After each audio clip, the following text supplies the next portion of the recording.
আসসালামু আলাইকুম ওয়া রাহমাতুল্লাহ।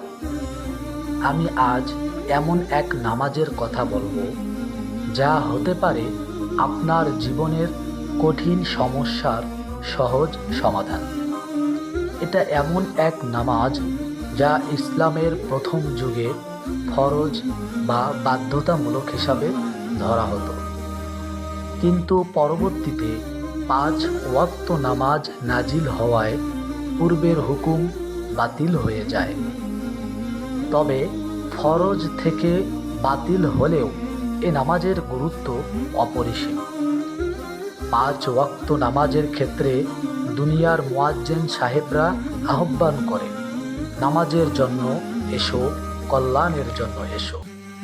কিন্তু সেই বিশেষ নামাজের জন্য কোনো মুয়াজ্জিন সাহেব ডাকে না, কোনো ফেরেশতা বা জিনের মাধ্যমেও আহ্বান করা হয় না, বরং সমস্ত ক্ষমতার মালিক, পুরো কায়নাতের সৃষ্টিকর্তা, আপনার আমার প্রভু স্বয়ং মহান আল্লাহ তাআলা সপ্ত আসমানের শেষ আসমান অর্থাৎ দুনিয়ার আসমানে এসে এই নামাজের জন্য আহ্বান করে, বলে, হে আমার বান্দা বান্দিরা, তোমাদের কার কি প্রয়োজন রয়েছে আমাকে বলো, আমার কাছে চাও, আমি তোমাদের প্রয়োজন মিটাইয়া দেব।